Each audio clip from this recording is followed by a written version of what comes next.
Maulan na gabi po sa inyong lahat. Buti nakarating ho kayo. But anyway, first of all, I would like to thank Burgos family for giving us wonderful praise. Palakpakan uli natin sila. Okay, welcome to our first Parents Fellowship. Nagdasal po akong mabuti na sana maging fruitful po ang Parents Fellowship na ito. We will do this for around quarterly, 4 times a year. Okay, kaya marami pong kaaralan dito po sa Biblia para matuto po ang mga magulang sa tamang Krisyanong pagmamagulang. Okay, bago tayo magsimula, samahan niyo po akong lahat. Tayo pong lahat tayo mukha at manalangin. Let's all pray together. Dakila at makapangyarihan naming Amang Diyos sa langit, Ama, maraming salamat po. First of all, dahil po sa dakilang biyaya ng kaligtasang ipinagkaloob niyo po sa amin. Kami po sana ay mapupunta sa walang hanggang pagkapuksa sa impyerno, subalit dahil mahal na mahal niyo po kami, pinatunayan niyo po ito dito sa Biblia, ginawa niyo ito sa pamamagitan ng pagdating dito 2,000 years ago. Kayo po ang umako ng lahat ng kaparusahan, kayo po ang umako ng lahat ng latay, pambubugbog, at dahil po sa dugo na itinigis niyo sa krus, nagkaroon po kami ng tunay na pag-asa. Nabuksan po ang pintuan sa langit dahil po sa inyong banal na dugo. Kaya mula po sa aming puso, Panginoon, walang sawa po namin itong babanggitin. Maraming salamat po. Salamat din po, Panginoon, sa church kung saan niyo po kami nilagay. Patuloy na tinuturuan, lalo na ngayong gabi, ang mga magulang ng Manila Central Church ay naririto ngayon, ang mga brothers and sisters. Dalangin ko po na punuin niyo po lagi ng biyaya ang kanilang pamilya. Dinggin niyo po ang panalangin ng mga magulang dito para sa kaligtasan ng kanilang mga anak. Nawa magabayan po nila ang buong pamilya, tungo po sa daan ng Panginoon at magamit sila para po sa layunin ng pangangaral ng Ebanghelyo upang maligtas ang buong pamilya at ang mga mahal po nila sa buhay. Sa mga sandaling ito, hihiling po kami ng tulong ng Banal na Espiritu. Pag-aaralan po namin ang mga salita ng Diyos na makakatulong sa amin upang magbayan namin ang aming pamilya, maakay sila sa kaligtasan at higit sa lahat, mapasigla yung aming relasyon bilang mga mag-asawa dahil naniniwala po kami, pinag-isa po kami ng Banal na Espiritu. Habang kami po ay natututo sa pamilya, mas maiintindihan po namin ang church. Kaya Panginoon, tulungan niyo po kami na matapos ang aming takbuhin hanggang sa huli at nawa ang buong pamilya ng mga kapatiran sa Manila Central Church ay talagang tuloy-tuloy at maging mabunga. Ang Banal na Espiritu nawa ang gumabay sa amin from the beginning to the end of this sermon and fellowship, at ang lahat ay iaalay po namin sa inyong dakilang pangalan, Panginoon. Ito po ang aming dalangin sa pangalan ng Panginoong Hesukristo. Amen. Okay, para po sa ating main scripture, Mark, tingnan po natin, bagong tipan. Gospel of Mark, chapter 10, verse 6 to 9. Marcos, chapter 10. Bagong tipan, Marcos, chapter 10, from verse 6 to verse 9. Babasahin ko po from verse 6 to verse 9. Mark, chapter 10, verse 6 to verse 9. Ngunit buhat pa sa pasimula ng paglikha, ginawa sila ng Diyos na lalaki at babae. Dahil dito iiwan ng lalaki ang kanyang ama at ina at makikipisan sa kanyang asawa. Verse 8, 9, basahin po natin sabay-sabay, 3, 2, 1. At ang dalawa ay magiging isang laman, kaya't hindi na sila dalawa, kundi isang laman. Kaya't ang pinagsama ng Diyos ay huwag hayaang paghiwalayin ng tao. Gaya po ng sinabi ko po sa inyo, magkakaroon po tayo ng quarterly Parents Fellowship. Napakahalaga po ng pag-aaral ng mga magulang para po mas maintindihan po natin yung church. Ang church ay para pong family. Mayroon pong isang Kristiyano, dinefine po niya yung family, okay, as yung F, alam po natin, father and mother, I love you. Kaya alam niyo po, maiintindihan natin yung church kung nauunawaan natin ang family. Kaya yung concept ng family ay napakahalaga para maintindihan natin yung church. Inalarawan po ng Diyos ang relasyong mag-asawa sa relasyon ni Kristo at ng kanyang iglesia. Kaya mahalaga na maintindihan po natin yung mga kaaralan dito po sa Biblia patungkol po sa family. Ngayong gabi ituturo ko po 3 bagay. Una, biblical marriage. Pangalawa, individual role ng husband and wife. At pangatlo, yung pong role ng parents sa kanilang mga anak. Isa-isahin po natin, balikan po natin yung verse 6. Mark chapter 10, verse 6. Ngunit buhat pa sa pasimula ng paglikha, ginawa sila ng Diyos na lalaki at babae. Kaya from the beginning, ginawa ng Diyos ang lalaki at babae. Sila ay mag-aasawa at magkakaroon ng bunga ang kanilang pagmamahalan at dito po nabubuo ang family. Alam niyo po ba kung ano ang reason ng Diyos kung bakit binuo niya ang family? Kung bakit after ng creation, ang unang kwento ay ang tungkol sa isang pamilya. What's the reason kung bakit binuo ng Diyos ang family?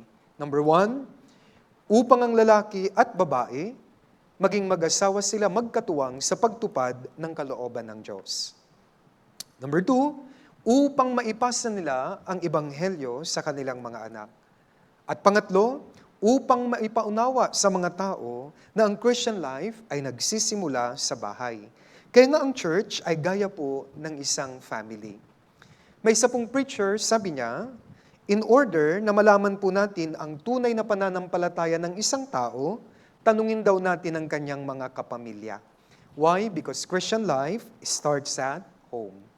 Kinapakahalaga ng family dito po sa Biblia. Kung titignan niyo po sa Genesis, after ng creation, gaya ng sinabi ko, ang susunod na kwento ni Adan at saka ni Eva. Pagkatapos noon, nagkaanak po sila, men multiplied. At nung dumating ng time na ang bawat intent ng isip at puso ng mga tao ay palagi na lamang masama, nagbaba ang Diyos ng judgment sa mga tao. Naligtas ang isang pamilya. Kaninong pamilya yon? Noah. Pagkatapos noon, nag-repopulate ang buong mundo, and then dumating tayo sa time na wala nang naghahanap sa Diyos. Sino uli ang ginamit ng Diyos para makilala ng mga tao ang Diyos? Si Abraham at ang kanyang pamilya. Makikita po natin yung kanilang pamilya talagang sentro at sila ang ginamit upang ipadaan ng Diyos ang tunay na pagpapala. Kung iro-roll natin ang history, isang araw, dumating ang Panginoong Jesucristo dito sa sanlibutan at ginamit niya rin ang isang pamilya, si Jose at saka si Maria. Kaya kung titignan natin, napakaraming turo dito po sa Biblia patungkol po sa pamilya. Kaya unahin ko, babalikan ko po ang biblical marriage. Narito po sa Mark chapter 10. Balikan natin. Mark chapter 10, verse 8 and 9. Mabilis lang po ako kasi hindi kaya ng 1 hour. Sana matapos ko po. At ang dalawa ay magiging isang laman, kaya't hindi na sila dalawa, kundi isang laman. Kaya't ang pinagsama ng Diyos ay huwag hayaang paghiwalayin ng tao. Dito po sa Biblia, 3 tao po ang involved sa marriage. Sino sila? Si brother, si tatay, si nanay, si sister, at ang Diyos. All things work together para pagsamahin ang dalawang ito, para mabuo ang pamilya.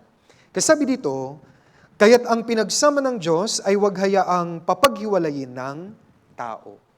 Kaya ano po ang biblical marriage? Napakahalaga po ng tinatawag na marriage.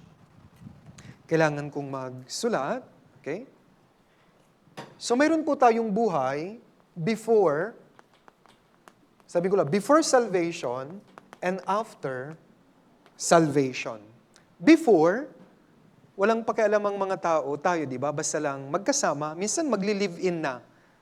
Nagkita lang, mahal na kita, ano? Okay? Kaya, yung kanilang marriage before, nagsama, living in or live in. No God. Ngayon, ito ang ginagawa ng mga tao. Di ba? Sa Matthew 24, inahalin tulad yung panahon natin sa panahon ni Noe.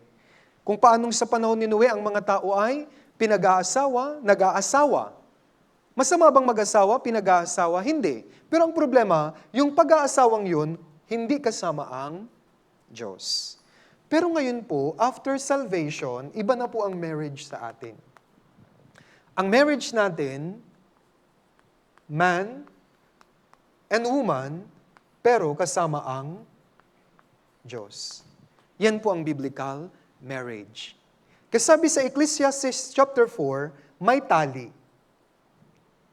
Mayroon tayong idiom sa English, pag magpapakasal, tie the knot, sabi, di ba? Ito na po yun. Kailangan magpakasal po sila. Kung dati, live-in lang sila, ngayong save na, kailangan na pong magpakasal para nasa gitna ang Diyos. Halimbawa po mayroon dito, hindi pa nakakasal, huwag kayong ma-stress. But obedience is very important. Kayo ang mag-decide, kung magli-live-in kayo, live-in na kayo noon, hindi pa kayo kinakasal, kayo ang mag-decide. Ngayon save na kayo, ang sabi ng Biblia, you have to tie the knot. Para yung inyong pagsasama ay kasama ang Diyos. Kahit save na kayo, pero kung wala yung pagtatay the knot, pagpapakasal, mahirap makakilos ang Diyos sa inyong family. Kaya nga, kailangan po natin after salvation, yun pong pagpapakasal. Tingnan po natin Ecclesiastes chapter 4. Ecclesiastes chapter 4.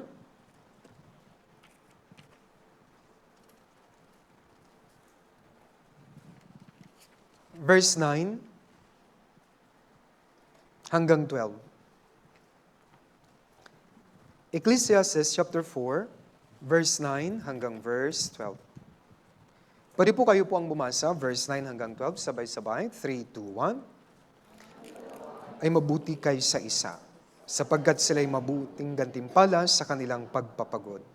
Sapagkat kung sila'y bumagsak, ibabangon ng isa ang kanyang kasama, ngunit kabagabag siya na nag-iisa kapag siya'y bumagsak, at walang iba na magbabangon sa kanya. Muli, ang dalawa ay maging mahigang magkasama, may init nga sila, ngunit paanong maiinitan ng nag-iisa? At bagaman ang isang tao ay maaring magtagumpay laban sa iba, ang dalawa ay magtatagumpay laban sa isa. Ang panaling may 3 pisi ay hindi napapat. May pangatlong pisi. Yun na po yun. Kapag tayo po, ito ginagamit usually namin kapag may kinakasal.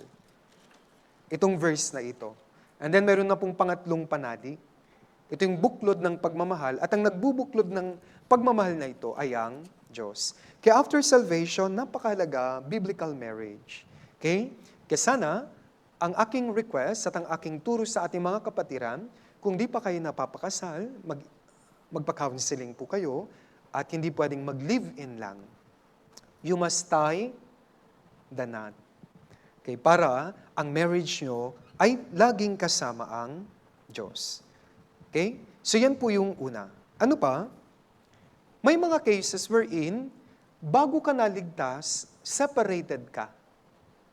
And then nakasama ka or nagkaroon ka ng panibagong asawa. And then naligtas ka. Anong gagawin mo ngayon? Hihiwalayin mo yung bagong asawa? Halimbawa may mga anak na kayo? Sabi po ng Biblia, manatili ka kung paano ka tinawag ng Diyos. Okay? Tignan po natin. Unang Korinto chapter 7 verse 24. Unang Korinto chapter 7 verse 24.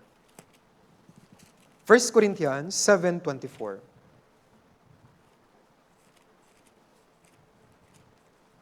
Unang Korinto chapter 7 verse 24.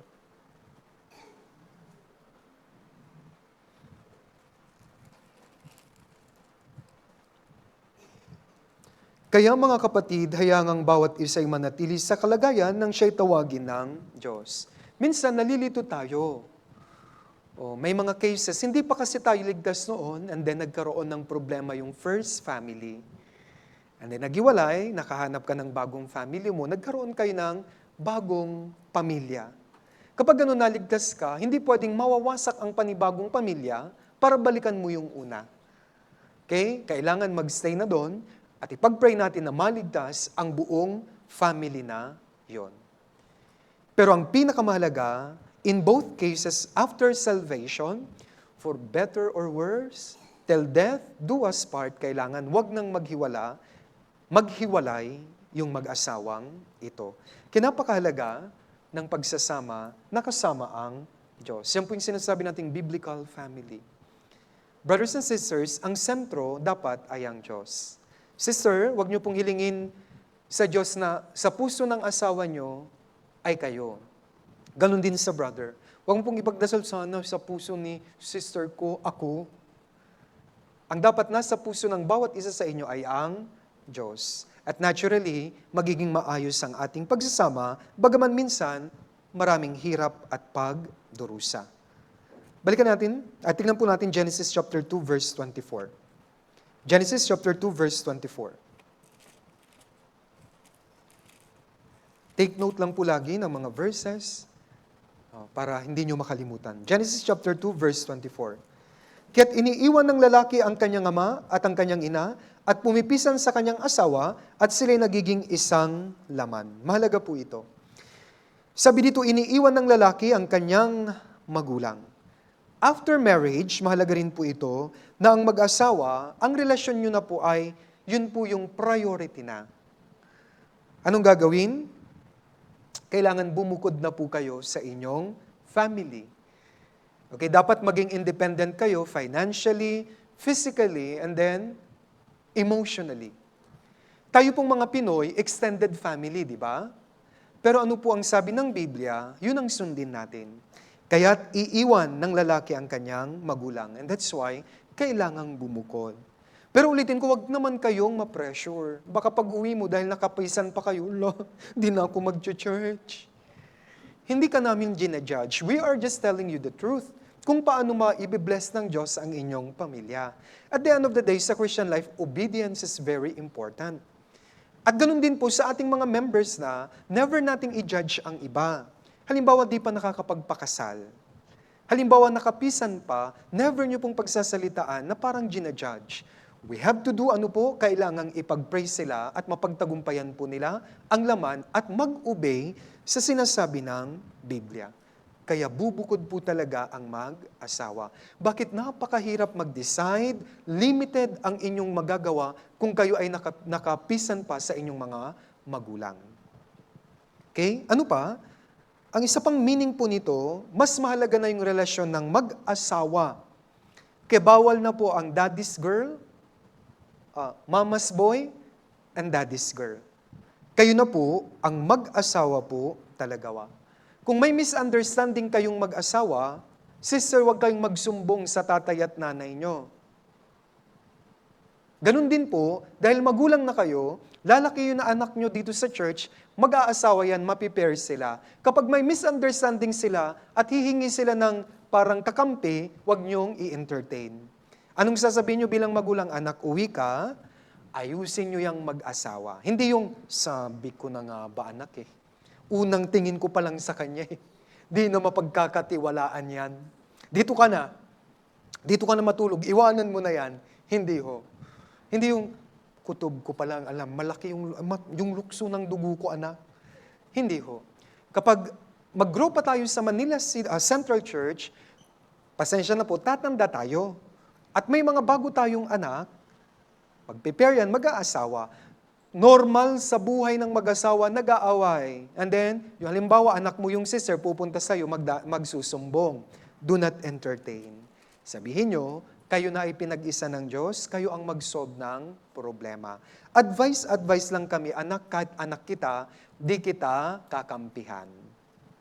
Hindi pwede ang gusto mo na sugurin natin siya. Okay, kailangan pag-usapan yung mag-asawa. Balikan ko po yung pagbukod. Sa mga rule, may exemption naman po. Halimbawa, mag-asawa kayo, yung nanay mo, wala na, mahina na, hindi na kayang magtrabaho. Anong gagawin natin? Unang Timoteo, chapter 5. Unang Timoteo, chapter 5, verse 8.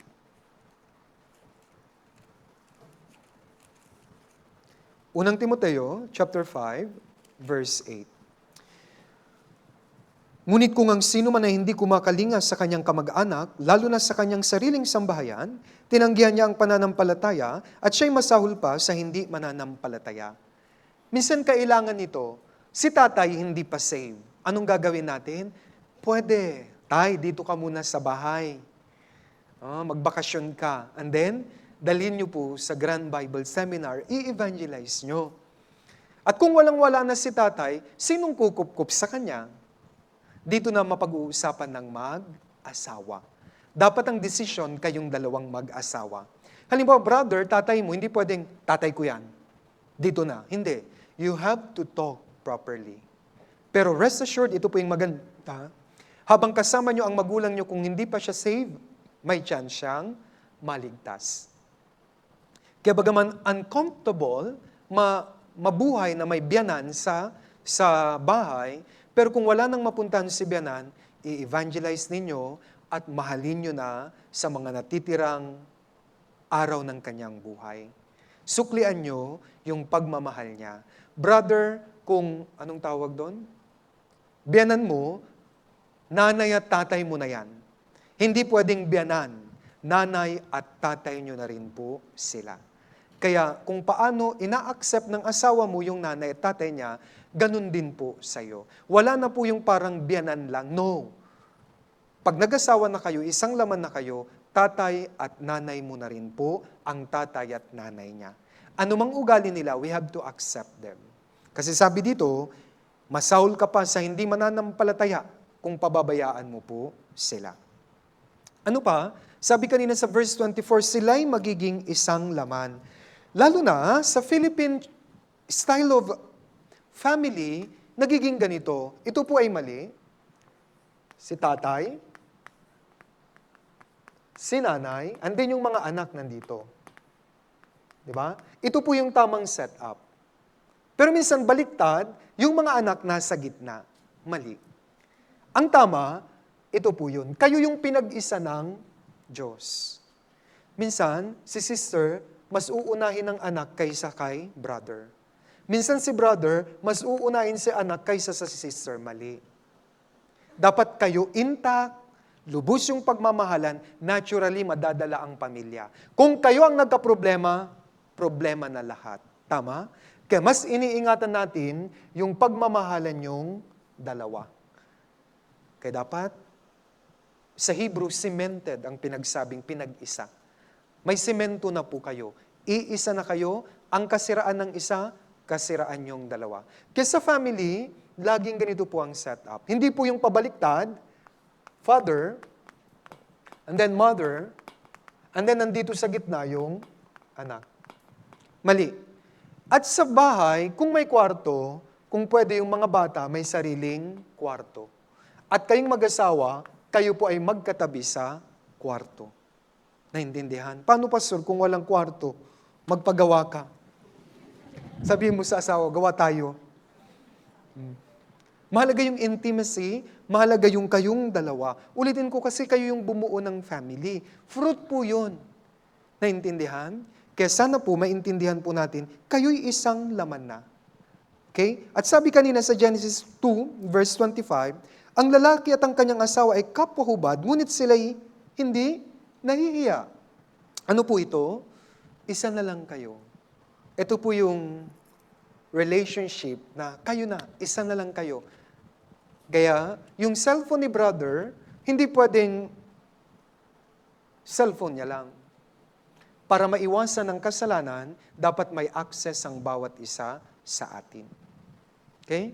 Delikado. Kinukuha, sandali. May problema. Pag may desisyon sa family, pag-usapan nyo, hindi po yung bumili ka ng kotse, hindi niya alam. Wow. Okay? Pati yun, pinag-uusapan nating dalawa. Okay? Kaya sabi dito, ang lalaki at ang kanyang asawa, kapwa-hubad, ngunit sila'y hindi nahihiya. Hindi pwedeng may secret bank account yung isang brother o sister. Dapat alam po natin ang nangyayari sa ating pamilya. Ulitin ko, isa na po kayo. Tignan din natin Genesis chapter 2, verse 18. Genesis chapter 2, verse 18, babasahin ko po. At sinabi ng Panginoong Diyos, hindi mabuti na ang lalaki ay nag-iisa, siya igagawa ko ng isang katuwang na nababagay sa kanya. Mahalaga po itong katuwang. Minsan, iniisip natin ito yung gusto ko. Hindi po. Perfect complement po kayo. Kung anong meron yung isa, wala sa isa. Huwag niyo pong sabihin, hindi ikaw yung ideal man ko. Hindi ho. Alam ng Diyos ang lahat, perfect complement po kayo. Kaya nga katuwang, nagdadamayan. Yung kaya ng isa, hindi kaya ng isa, kaya tumutulong. Nagtutulungan po kayo. At dapat, maintindihan nyo, sabi dito, katuwang, kaya may pagkakaiba ang brother at sister. Dapat alam natin ang pagkakaibang ito between man and woman. Marami akong magbibigay ng example, pero kulang sa mga susunod na lang. First, ang mga lalaki, ano yan? Pagiging lalaki, ayaw nilang nag-a-advise kayo. Ayaw nila ng unsolicited advice. Ang lalaki, gagawin niya lahat, masolve niya lang yung problema. Solution based ang mga lalaki. Para maintindihan, halimbawa, nagmumotor kayong dalawa, nawawala kayo. Sister, huwag niyong sasabihin, magtanong ka na kasi, magagalit yan. Yung ego niya, kahit mawala kayo, isusolve ko to. Dapat alam niyo yan. Kaya pag nawala, may nakaka-relate.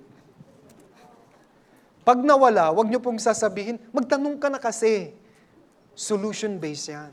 Okay? Ang utak niyan, hindi mapapakali hanggat hindi niya nasusolve. May problema kayo financially, sister, huwag mong sasabihin sa kanya, lapit na tayo sa parents ko, mayaman sila. Ayaw niya yan.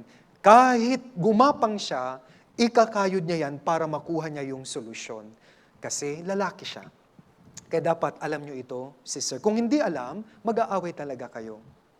Okay? Okay, ulitin ko, solution-centered po sila. Ang babae naman, brother, kabaliktaran.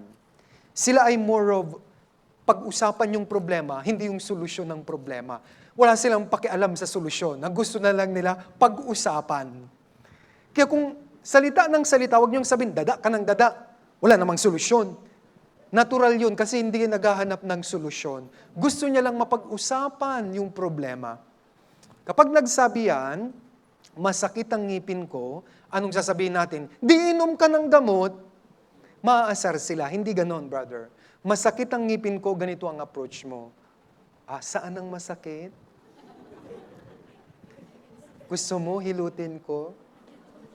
May stop pain dito? Yun. Yes. Gusto nila yung nabibaby sila. Pag masakit ang paa, wag niyo pong, di mag-pain reliever ka? Ganun po, hindi. Saan? Gusto mo, hilutin ko? Asan na yung langis? Kahit panis na yung langis, hilutin mo lang. Okay? Yes. Magkatuwang, dapat alam nyo ang pagkakaiba. Bakit? Mag-aaway kayo lagi, problema. And then, minsan, kapag nag-aaway kayo, huwag nyong idamay ang church. Kapag nag-aaway kayo, do not say, hindi na ako mag-church. Sumbong kita kay pastor. Kala mo, pa-leader-leader ka. Right? Minsan nangyayari yan. Do not, wag nyong, pag may ministry, gawin nyo.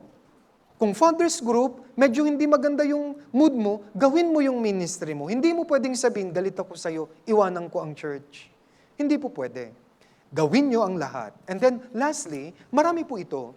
Ang mga sisters, brothers, sabi ng pag-aaral, kailangan nilang magsalita ng 20,000 words a day. Kaya kahit antok na antok kayo kakarating nyo sa trabaho, pagod na pagod, magkukwento yan, wag mong tulugan. Kapag tinulugan mo yan, patay tayo. Kaya kahit antok na antok, yes. Ano pa yun? Sige. Ilalabas niya yan. Kung hindi niya nailabas, mahirap. Magkaiba ang brain po nating dalawa. Ito yung brain. Ang brain ng lalaki, solution. Ito lang. Kung ano yan, yan lang ang focus niya. Ang brain ng babae ba? Pag makikita natin yan,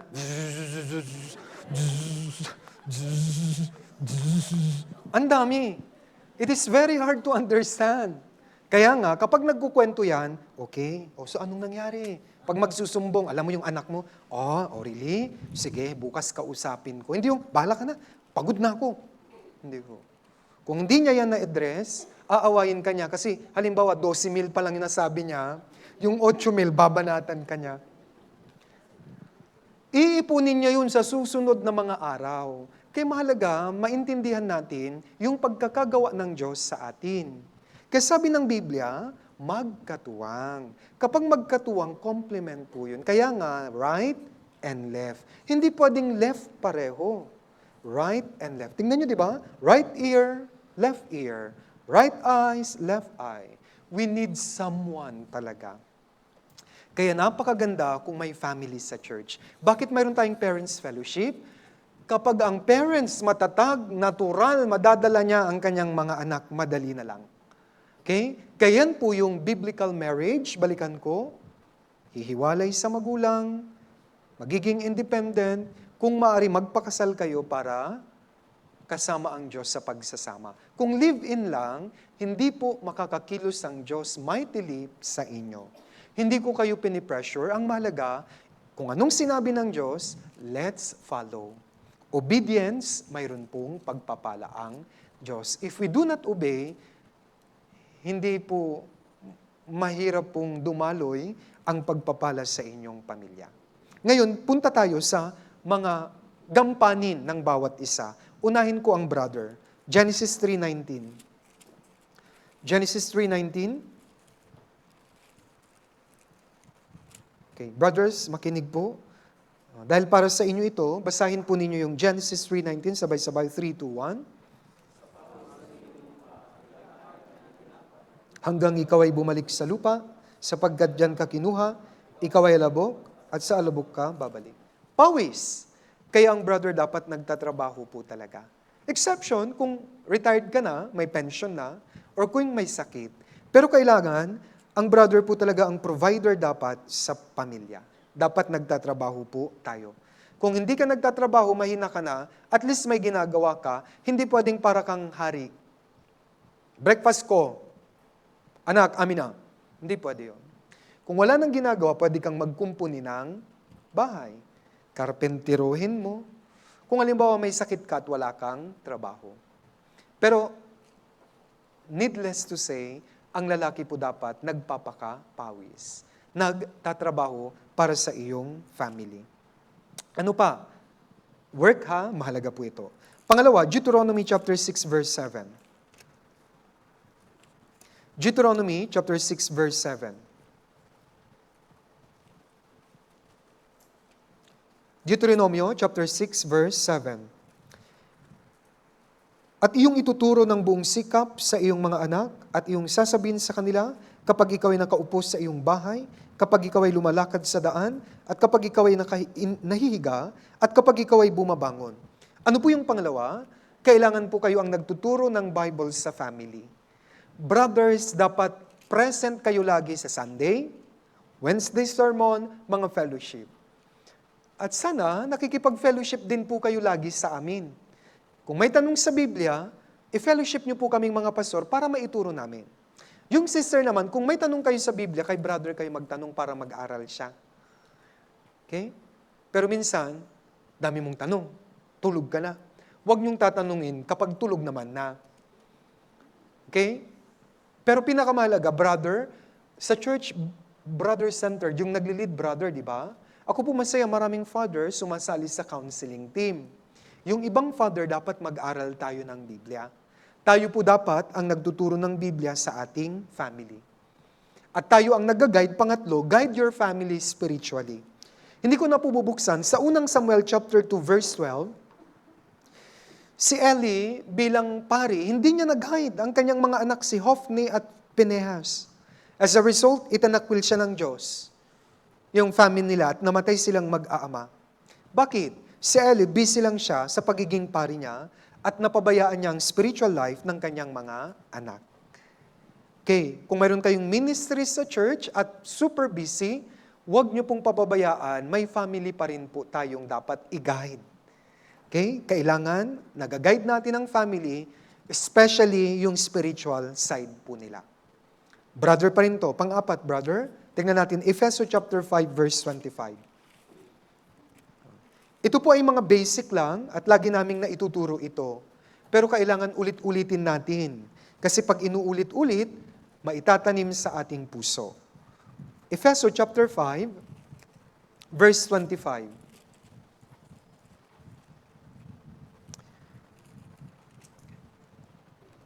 Brothers, samahan niyo akong magbasa. Verse 25, 3, 2, 1. Mga asawang lalaki, mahalin ninyo ang inyong mga asawa, gaya ni Kristo na nagmahal sa iglesia, at ibinigay ang kanyang sarili alang-alang sa kanya.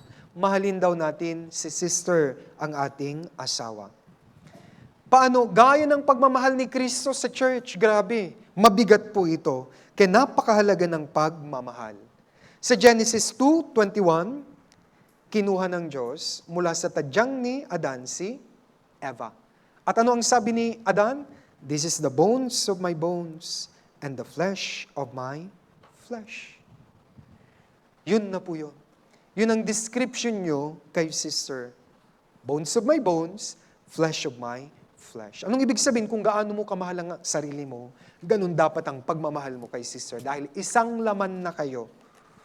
Mag-isa o isa na lang po kayo, kaya dapat mahalin natin. Ang pinaka-example po nito or model natin si Christ para sa church. Minahal niya ang church, binayaran niya ng kanyang sariling dugo. Kaya ang pagmamahal hanggang sa pagdanak ng dugo dapat. Ganun ba kayo mahalin, sister, ng mga asawa niyo? Ang sermon kong ito para rin po sa akin. Nag-pray ako kanina, my sermon will also for me. I'm just 40 years old. Kaya alam ko po, may mga part dito na hindi ko perfect din na nagagawa. Kaya kanina, ang prayer ko, Panginoon, turuan niyo ko sa sermon na tinuro niyo sa akin. Even me, I need to reflect myself about this one. Kaya brothers and sisters, brothers, mahalin niyo si sister gaya ng pagmamahal ni Kristo sa church. Bakit kaya? Ang sagot nasa Unang Pedro chapter 3. Unang Pedro chapter 3 verse 7. 1 Peter chapter 3 verse 7.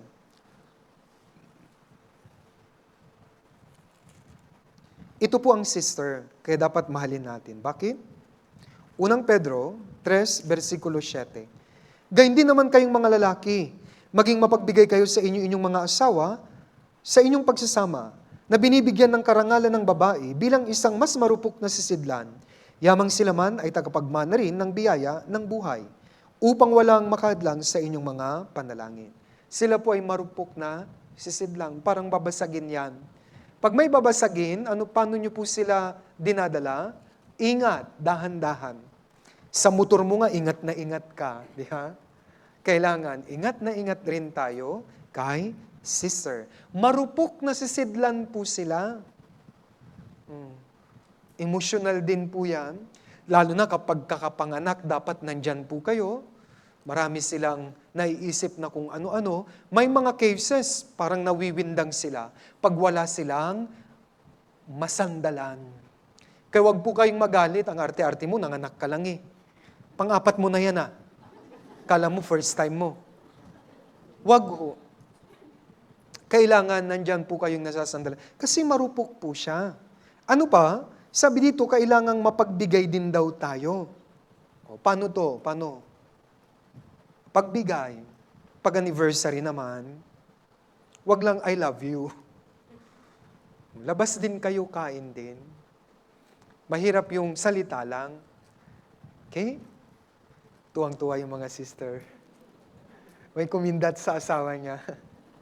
Okay? Kailangan, mahalaga, hindi po, medyo may witty style yung sermon ko para magising po kayo. But this is true. We cannot just say, I love you. God loves us. Dito po sa Biblia, may nakatala. Pero hindi lang sa salita, ginawa niya yun, namatay siya para sa atin. Kaya, brothers, dapat willing din tayong mamatay para kay sister. Okay? Kailangan mahalin po natin sila. Dapat mapagbigay po tayo. Anong favorite color ni sister? Anong favorite food niya? Alam nyo? Parang may mga nagtatago ah. Alamin nyo po mamaya. Kailan ang anniversary po ninyo? Yes, mahalaga po ito. Brothers, marupok sila, dapat Mapagbigay po tayo. Alalayan po natin sila. Ang Diyos never siyang nagsawa sa church, di ba? Mahal na mahal ng Diyos ang church, kaya mahalin din natin ang ating katuwang, si sister. Marami pa, pero hindi kulang talaga sa mga susunod. Ngayon, sister naman, don't worry brothers, sister din. Okay, sister, tingnan po natin Titus, chapter 2.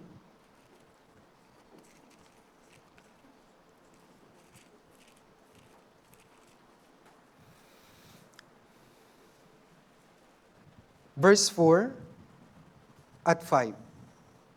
Tito, chapter 2, verse 4 and verse 5.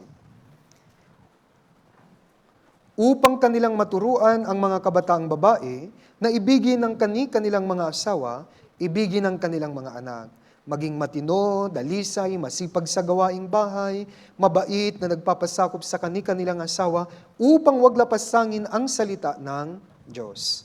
Number 1, sabi dito, ibigin ng kanilang mga asawa. Sister, love your husband before your children. Unahin si brother bago yung mga anak. Minsan asikaso ang anak, si brother, siya yung gusgusin. Hindi pwede. Okay? Dahil alam niyo po, sabi naman po ito sa Biblia. Huwag nating baliktarin. Tayo pong mga Filipino, anak muna bago si tatay. Pero iba ang sabi ng Biblia, ibigin ang kanilang mga asawa. If nagluto kayo, unang bigyan, sino? Ang asawa. Kung nasa trabaho pa, malilate siya at kumain na kayo, tirahan niyo po siya ng ulam. At sabihin niyo sa mga anak, ulam ni daddy niyo ito, pag ito may tumira, lagot kayo sa akin. Yes, para makita nila kung gaano nyo kamahal si brother. Makikita ito ng inyong mga anak. And then, pag-uwi ni tatay, salubungin nyo. Pag-uwi ni tatay, mag-bless kayo. Okay? Pag-uwi ni tatay, yakapin nyo, mga anak. Dapat na ituturo ang mga bagay na ito. Kaya unahin si brother, and then yung anak. Kasi kayo ang pinagsama ng Diyos. Ano pa? Discreet sa English, pero sabi dito, matino. Especially sa pananalita. Kung may misunderstanding kayong mag-asawa, huwag niyong ikwento sa ibang kasister sa church. Okay? Kung may problema, never niyo itong i-leak sa iba. Bakit ang kasiraan yung isa sa inyo, kasiraan yung dalawa? Kaya, pag nagtampo ka kay brother, huwag niyo po itong sabihin sa mga close niyo dito sa church. Yung asawa ko, ang lakas humilik niyan. Grabe. O, malalaman na nila. O, sino ang nasira? Kayo. Pag may misunderstanding, huwag niyo rin pong sasabihin yung mga pangit na bagay sa harap ng anak. Yung tatay niyo talaga, tamad yan.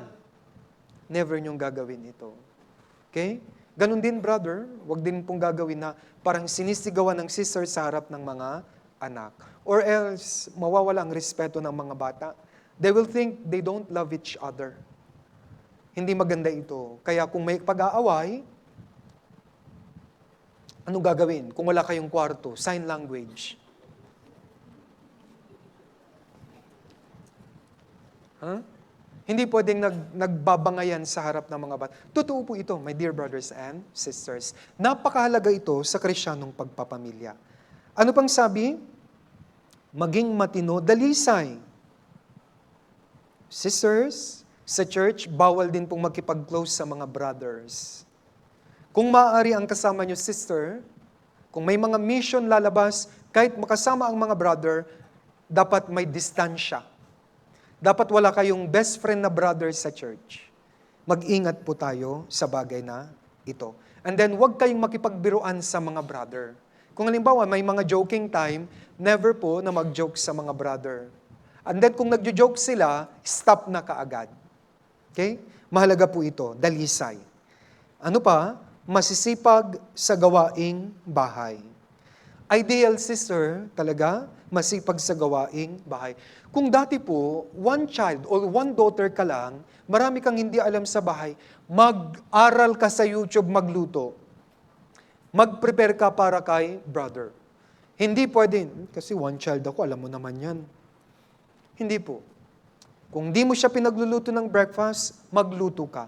Kung ang breakfast sa bahay, nung dalaga ka, nasanay kayo, pandesal, pero siya breakfast niya, egg, ham, ilulutuan mo talaga. Hindi pwedeng ganito sa bahay.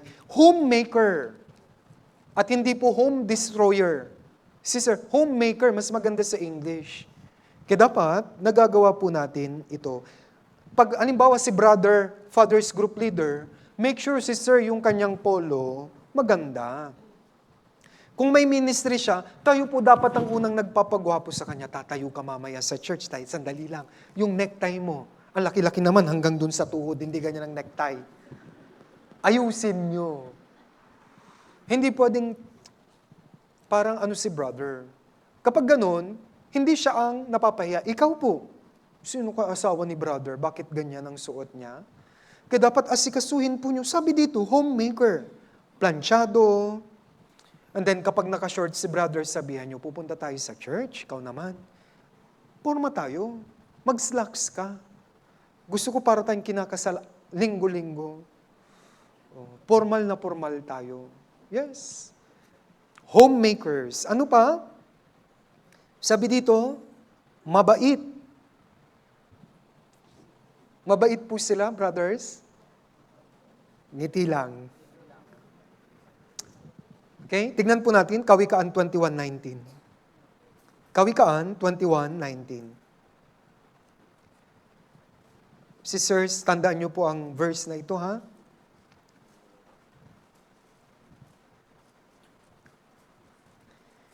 Basahin natin, sisters. Kawikaan 21:19, sabay-sabay po, 3, 2, 1. Mas mabuti pang tumira sa ilang na lupain kaysa makasama ang babaeng palaway at bugnutin. Mantakin nyo sa ilang walang, mas mabuti pa raw yun. Walang tubig, walang pagkain, kaysa yung, alam yung bugnutin, wag naman pong bugnutin. Ano itong bugnutin? Ano po yun? Yes, kunting kibot. Ano lang, din, yung pagka-historical mo, binabalik mo lahat. Naalala mo, February 12. February 12, 2000. Meron kang kinindatan. Sa tingin mo, hindi ko pa naalala. Binabalik nyo lahat. Minsan, hindi po maganda yung historical. Although, yan po ang nature nyo, historical talaga kayo.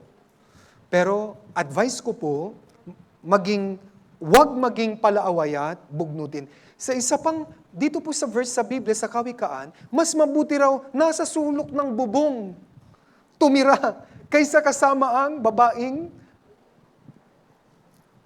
palaaway, bungangera. Pag-isipan natin, yung brother nandun sa alulod. Yes, kasiraan ng buto, nai-stress po sila. Kaya mag-ingat po kayo, ha? Dapat maayos ang mga pananalita natin. Bakit? Hindi nila masabi pero nai-stress yan. Nagkakaroon sila ng stress. Pwedeng magkasakit po sila dahil sa mga walang ingat na pagsasalita. Lalo na kung naghihirap, kaunti yung sweldo, huwag niyo pong sabihin, ito lang ang dinala mo? Sinong mabubuhay dito? Hindi po pwede. Okay? Kahit maliit ang sahod, salamat sa sakripisyo mo, my brother, my friend, my love. 2.5. Kuryente natin, 2.1 na. Mahal pa rin kita. Pagkakasyahin natin ito, never nyo pong i-underestimate yung kakayahan niya. Kahit maliit ang nadala. Okay? Acknowledge yung sakripisyo ni brother. Sana ganito tayo sumuport sa ating mga mahal na asawa. Opo. Ano pa? Tandaan, sa likod ng isang behind a successful man, sabi nila, is a woman. In-interview po si Michelle Obama before. Ano kaya ikaw kung hindi mo naging asawa si Barack Obama? Anong sagot niya? Hindi siya magiging presidente kung hindi niya ako naging asawa. Diba? Yes po. Kaya dapat sinusuportahan si brother, ini-establish niyo po siya, Kayo po dapat ang number one fan niya. Hindi yung taga-usig. Nag-memory verse ka, pamali-mali. O di, tulungan mo po, mag-practice tayo. Saturday night, nag-memory verse yung brother, ikaw po yung, sige, check mo. First stanza, tulungan mo. Di ba napakagandang tignan? Opo. And then isa pa, halimbawa may ministry ang brother. Mayroon ka pong work.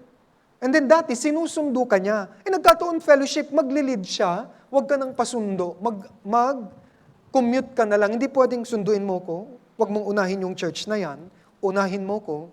Hindi po pwede. Sige, mahal, gawin mo na yung sa fellowship, mag-lead ka na dyan, kumanta ka na dyan, magkukommute na lang ako. Ganun po, and vice versa. Huwag niyo pong awayin. Huwag niyo pong pamiliin siya between you and the church. Huwag niyong pamiliin siya between you and God. Hindi maganda. Huwag niyong kalabanin ng Diyos.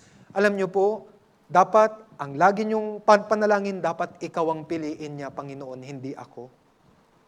Bakit? Kasi kayo ang nagsama sa amin. Pinagsama niyo kaming dalawa. Okay? Kaya mahalaga po, mga sisters, marami pa po, pero hanggang dito na lang po muna sa mga sisters. Ngayon, role naman natin bilang mga magulang. Efeso chapter 6. Efeso chapter 6 verse 4. I started 7:30. Okay lang po matapos ako 8:30, isang oras. Salamat po. Efeso chapter 6 verse 4. Okay? Sabay-sabay niyong basahin ng malakas. Sabay-sabay po. 3, 2, 1.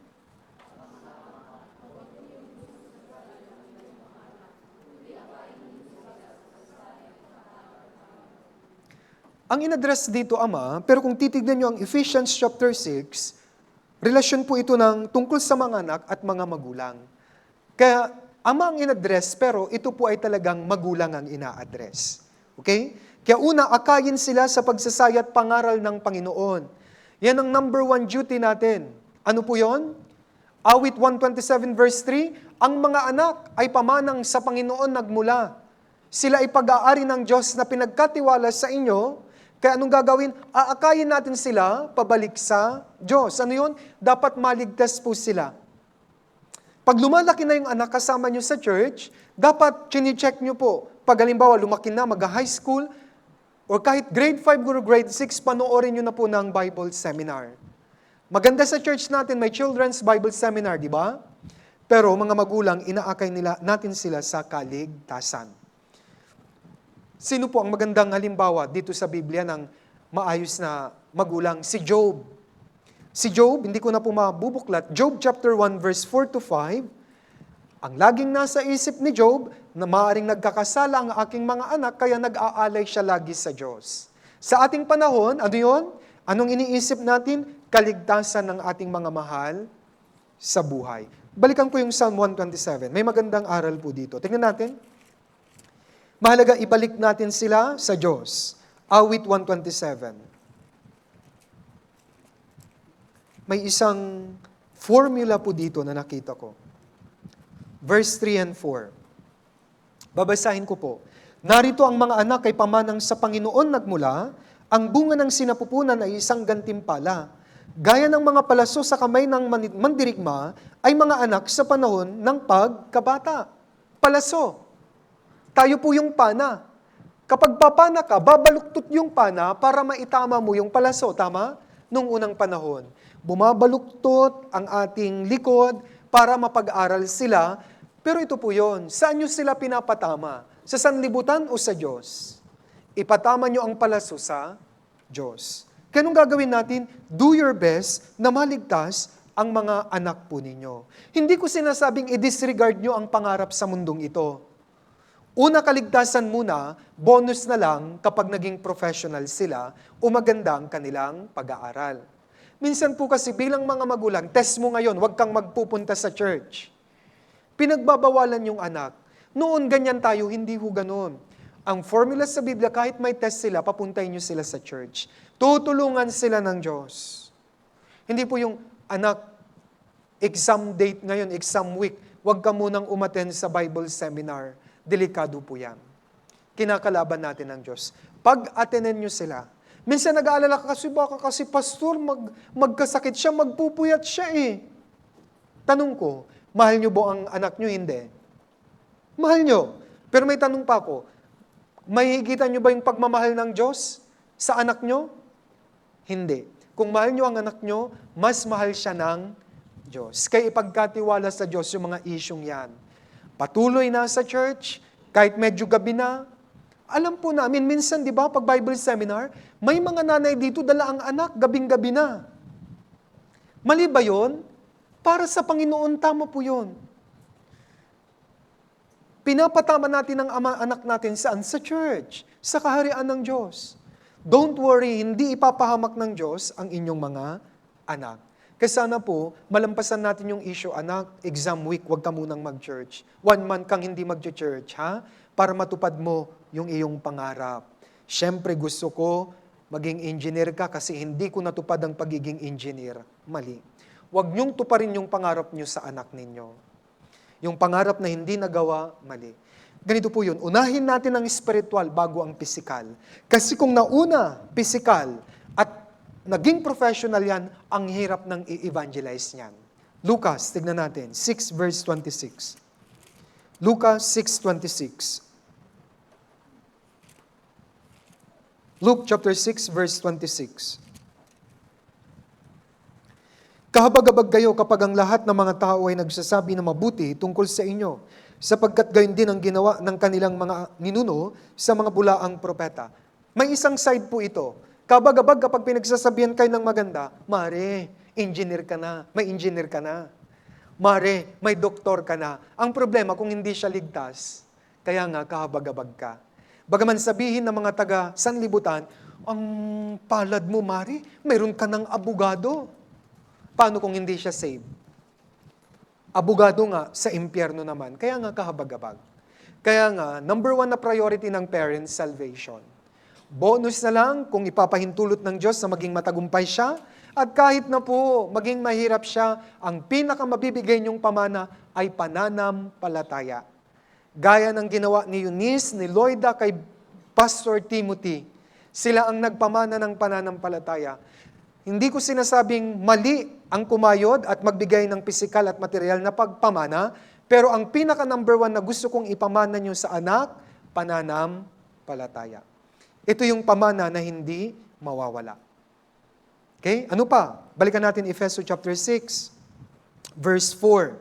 Babasahin ko po uli. At mga ama, huwag ninyong ibunsod sa galit ang inyong mga anak, kundi akayin ninyo sila sa pagsasanay at pangaral ng Panginoon. Ulitin ko, ang ina-address dito, parents. Huwag daw nating ibunsod sa galit ang anak. Ano po yun? Huwag nyo silang i-compare. Okay? Anak, yung kapitbahay, ang galing-galing, first honor, ikaw.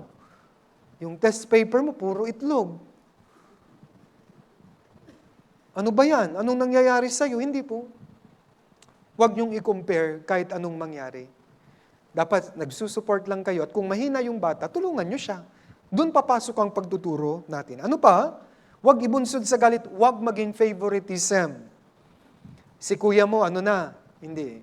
Buti pa si kuya mo, ganito, may honor, ikaw wala. Buti pa si kuya mo, may trabaho na, ikaw puro ka computer, puro ka ganito, puro ka basketball, puro ka cellphone. Hindi ho. Kausapin nyo ng mabuti. Anong problema, anak? Kaya wag pong magpapakita ng favoritism sa mga anak. Binubunsod nyo po sila sa galit. At ano pa? Panghuli po, you should discipline them. Para dito, tignan po muna natin, may ipapakita ko sa screen mamaya, pero ito muna, Proverbs 3 verse 11 to 12. Proverbs 3, verse 11 hanggang 12. Kawikaan, chapter 3, verse 11 to 12. This part, pwede po kayo po ang bumasa, 11 and 12, sabay-sabay, 3, 2, 1.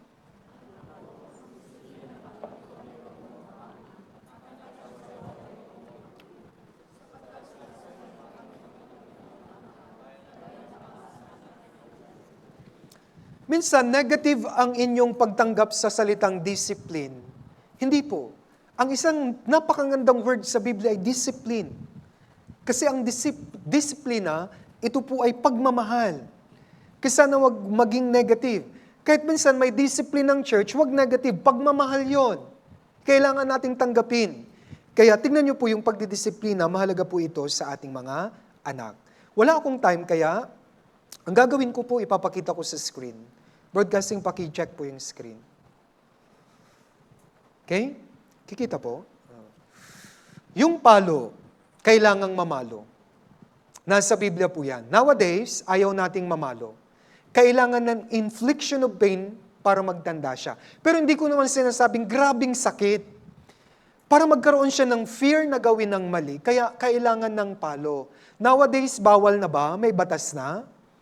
Minsan ang mga lawmakers, wala kasi ang alam sa Biblia, kaya kinakalaban na nila yung mga batas ng Diyos.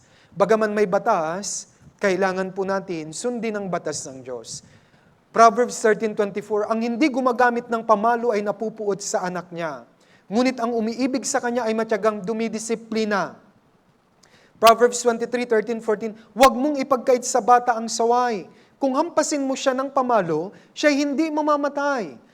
Kung siya'y hampasin mo ng pamalo, mula sa siyol ang kanyang kaluluwa'y ililigtas mo. Kaakibat nito, impyerno.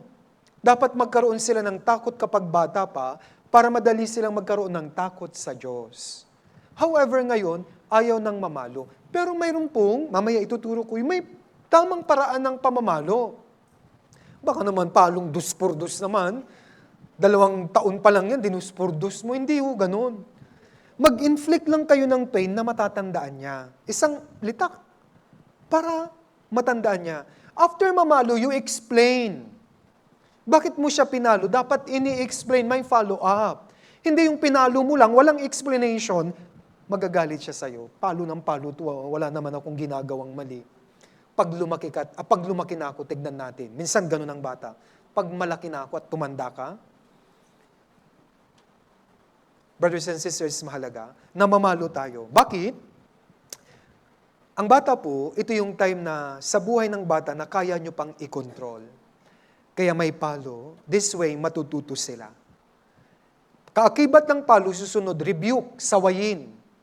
Ang pamalo at saway ay nagbibigay ng karunungan, ngunit ang batang pinababayaan sa kanyang ina ay nagbibigay kahihiyan. Magiging kahihiyan sila kung walang saway. Bakit? Anong sinasabi ng ibang tao? Sino? Kaninong anak yan? Tama mali?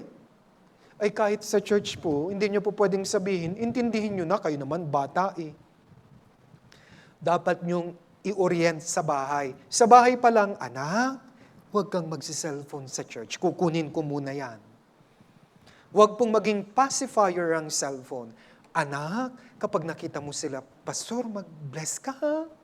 Ganun po. Huwag kang takbo ng takbo dun, anak ha? Mag-uusap kayo ng masinsinan. Kailangan na i-explain po ito. Sawayin nyo sila. Kapag may sermon, maingay, sawayin. Kunin, ilabas. Hindi pwedeng maintindihan ng mga brothers and sisters. Pati si Pastor, maiintindihan niya yan. Hindi ho.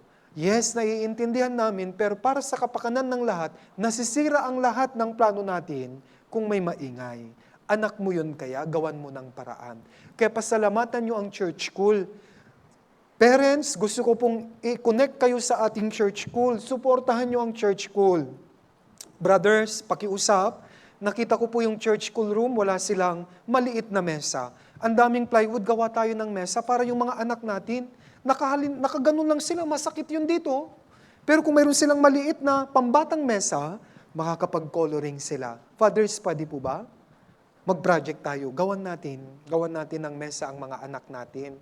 Ayusin po natin yung tumutuloy yung church school, bumabaha. Baka nandito tayo, nakikinig ng sermon, yung anak nyo, sumasayaw, pero hanggang dito yung tubig sa tuhod. More, gumaganon sila.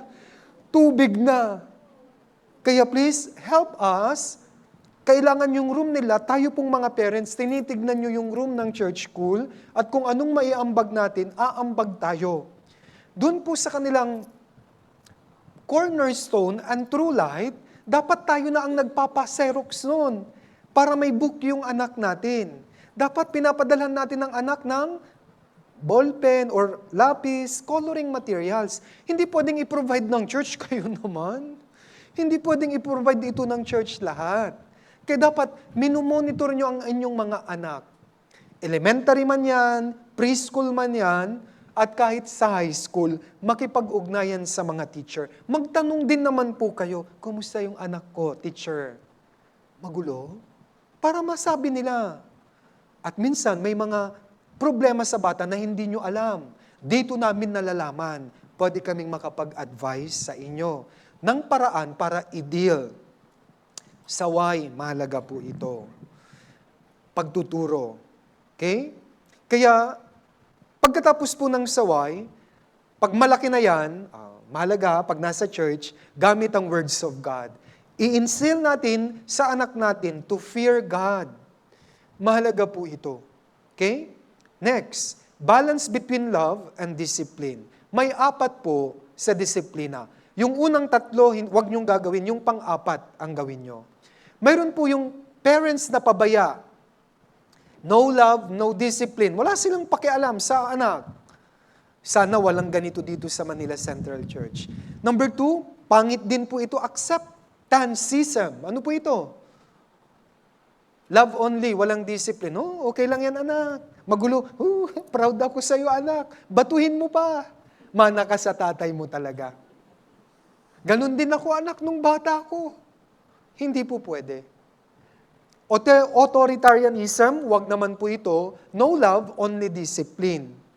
Puro lang kayo saway ng saway ng saway. Hindi rin maganda. Ang number 4 ang pinakamaganda, beautiful authority. Love and discipline together. Ano ito? Pag namalo, please explain. Anak, pinalo kita. Bakit? Cellphone ka ng cellphone, hindi pwede. Pag pinalo kita kasi kanina nasa church tayo. Binato mo yung isang kalaro mo doon. Kaya pinalo kita. Mali iyon. Naintindihan? Explain nyo po, kapag pinalo, hindi yun lipak, umiyak yung bata, magdusa ka. Mana ka sa papa mo talaga. Wala na. Kaya sana po, may love and discipline together. Ano pa? Ito naman po yung 4 stages of discipline. Authority and obedience, 1 to 5 years old. Sa stage na ito, verbal instruction lagi. Kain na, huwag mong gagawin yan. Huwag kang mag-cellphone. Ganyan po yan. Yan po yung way ng discipline at pagtuturo. Verbal. 6 to 12, specific training na po ito. Ano po ito? Verbal, at the same time, may instruction. May halimbawa. Pag nagturo ka, maging halimbawa. Halimbawa, 6 to 12 na siya, huwag kang magsiselfone, anak. Sabay ikaw, nagsiselfone, gabing-gabi na. Gigising siya, nakaganyo yung mata sa kumot. Sabi niya, huwag mag-cellphone. 2:00 na, nagsiselfone pa rin siya.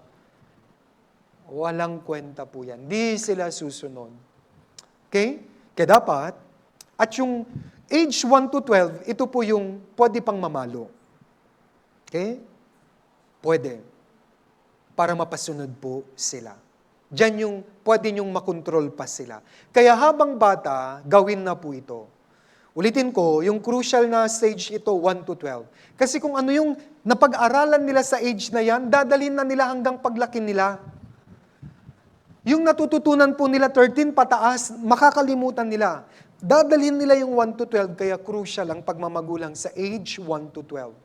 Doon dapat hands-on tayo. With example po ha. Sinabihan mong mag-cellphone, kayo namang mag-asawa, hindi nag-uusap, cellphone din kayo ng cellphone. Tigil ka, sabay kayong dalawa. Tigil ka, sabi rin nung isa.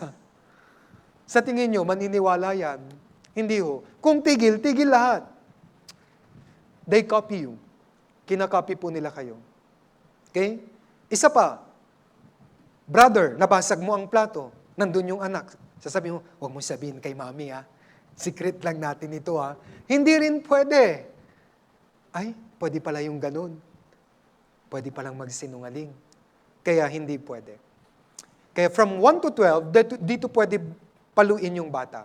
Ito po yung upang magkaroon ng takot at upang wag nilang gawin ng mali. Okay?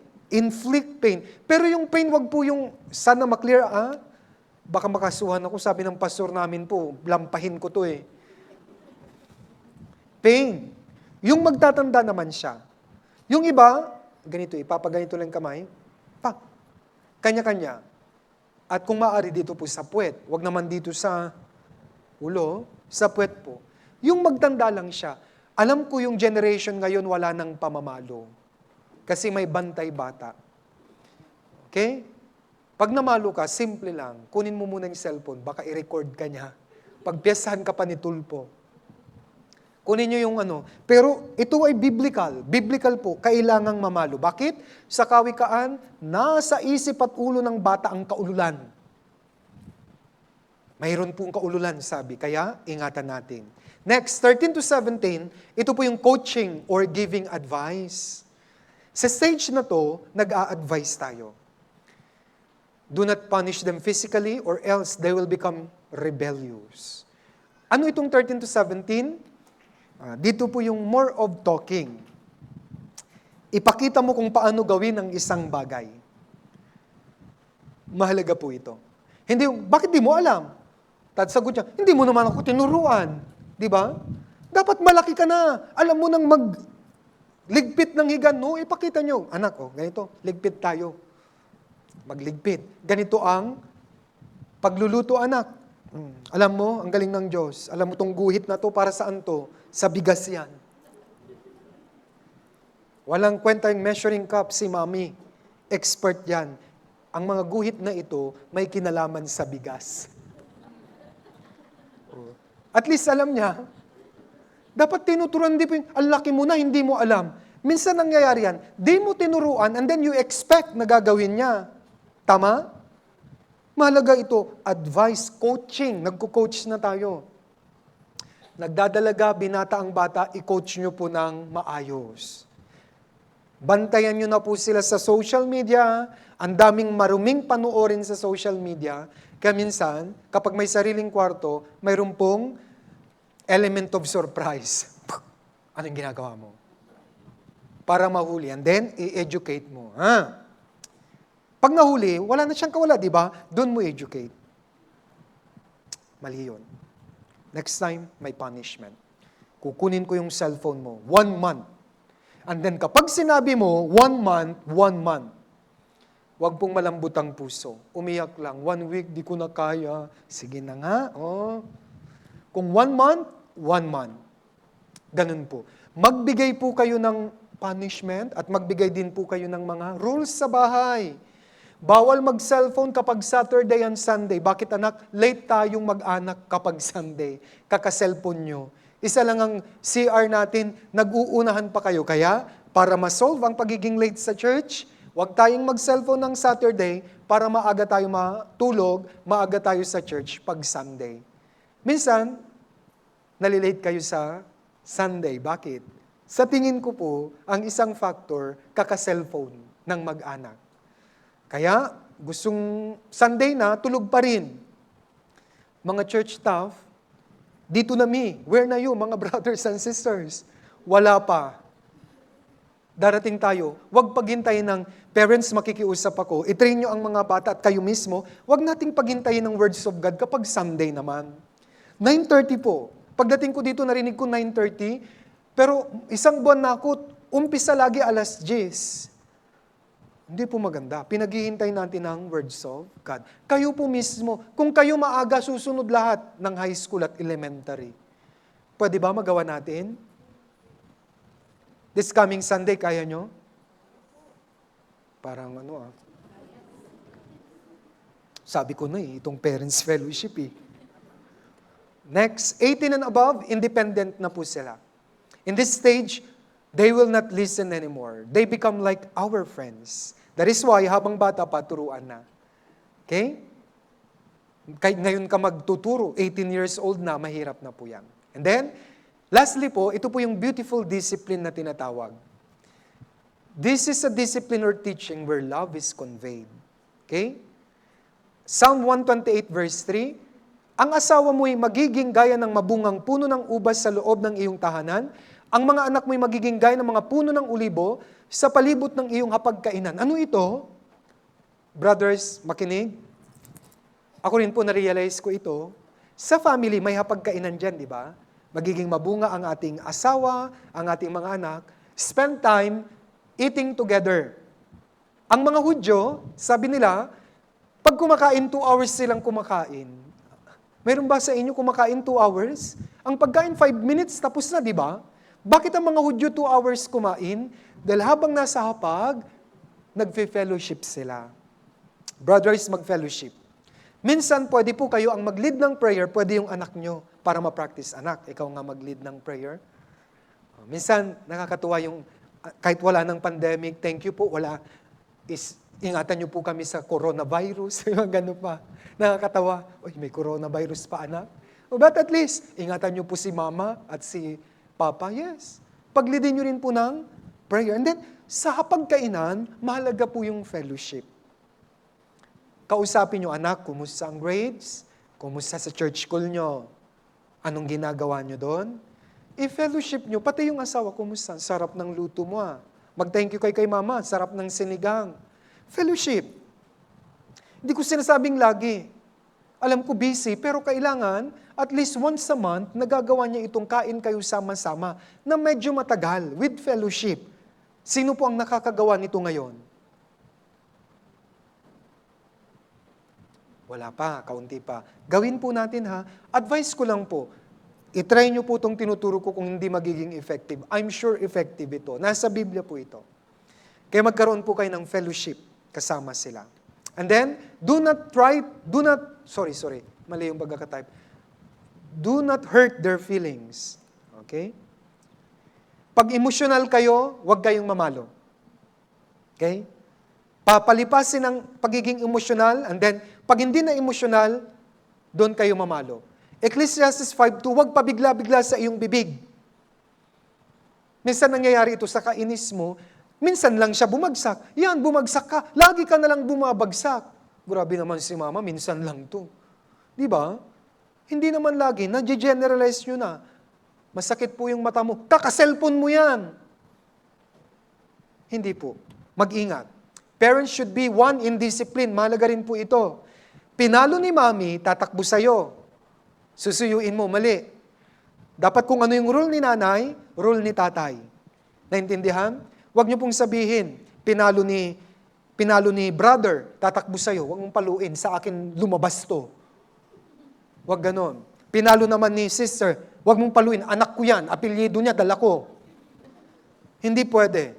Kung ano yung rule ni sister, in unison kayo dapat para matuto yung bata. Parents should be sincere and trustworthy. Anong ibig sabihin? Kung nangako kayo, tuparin ninyo. Pag mag-Bible seminar ka, pag natapos mo, bibigyan kita ng cellphone. Natapos niya. Yung cellphone, ano yun? Parang wala naman akong sinabi Kapag ganun, hindi na makikinig yan. Dapat kung ano yung binitawang pangako. Sige, kapag maganda yung grades mo, bibilang kita ng sapatos, bilhan nyo ng sapatos. Ganun po. And then, no favoritism, tapos na po yan. Praising their strength, mahalaga. Nasa Biblia po yan. Magbigay kayo ng pagkilala sa gayong mga tao, sabi ni Pablo. Okay? Kung may nagawang maganda, you praise them. Huwag po sa church mentality na lalaki ang ulo niyan. Hindi ho. Even Paul, sapagkat pinaganhawan nila ang aking spirito at ang sa inyo, sabi niya, kahit magbigay kayo ng pagkilala sa mga gayong tao, i-acknowledge nyo rin sila. Kung may nagawang maganda ang anak, i-acknowledge po natin. Ano pa? Teach self-control and responsibility. Ito po yun. Magbigay ng limit sa paggamit ng cellphone. Gumawa ng rules sa panunood ng TV. Din bigyan po sila ng gawain sa bahay. Ngayon yung mga bata, di na marunong lahat. Kawawa naman, ayaw kong paghugasin ng pinggan yan. Pastor, bakit nyo pinaghugas ng pinggan sa bahay? Di yan naghuhugas. Prinsesa namin yan. Hindi ho. Bigyan nyo sila ng gawain. Examine, kapag ito pa, explain the course of your discipline. Pag pinalo mo, sinabi ko kanina, ipaliwanag mo kung bakit. Examine what caused the problem. Ano po yun? Tinatawag mo halimbawa, di sumasagot, pinalo mo kaagad, yun pala may sakit. Kaya i-check nyo po, bakit nagkakaganon sila? Kapag may problema sa school, i-check nyo, bakit ganun yung anak ko? May reason. Pwede kayong makatulong doon. And, pinakamahalaga, above all, pray for your children. So binigay ko yung ilang pwede kong i-advise. Ang dami po nito, I hope kahit marami, na-absorb ninyo. And then may mga notes naman po kayo. For the first fellowship, I hope you learned something, my dear brothers and sisters. Palakasin natin ang parents ng Manila Central Church kasi kung malakas ang parents, madali na lang nating akayin ang ating mga anak. I hope, ulitin ko, you learned something. And then pag may mga tanong kayo, please have fellowship with us. Ask us about proper parenting according sa Bible. Okay? Para magabayan tayo sa pag-uwi, tayo pong lahat tayo muko at manalangin. Dakilang Diyos, makapangyarihan sa lahat, Ama, maraming salamat po sa panahon po namin napakasagana ng turo sa Biblia. Salamat po sa pagtatayo niyo po ng maraming ministers na siyang nagtsatsaga upang malaman ang inyong banal na kalooban sa Biblia, na ituturo ito sa mga members, at sana po, Panginoon, maisabuhay po ng bawat isa sa amin. We also pray sa mga hindi po nakapunta ngayon na sana sa mga susunod ay wag po nilang mamiss yung mga magagandang salita ng Diyos, yung fellowship, anuman ang balakid, sana makapunta po sila. Sa mga kapatiran po naming di nakapunta ngayon, ingatan nyo rin po sila. At pagkatapos po nito, Panginoon, hiling ko po ang inyong makapangyarihang kamay, ang gumabay sa lahat ng mga kapatiran sa kanilang pag-uwi, sa kanilang tahanan, at nawa yung natutunan po naming Krisyanong pagpapamilya ay may sabuhay po namin upang ang kapangyarihan ng salita ng Diyos ay talagang mahayag sa aming buhay Krisyano. Muli, Panginoon, itataas po namin ang pinakamataas sa papuri at pagpapasalamat sa inyong dakilang pangalan. Ito po ang aming dalangin sa pangalan ni Jesus na aming Panginoon at tagapagligtas. Amen. Maraming pong salamat. Ingat po kayo lahat.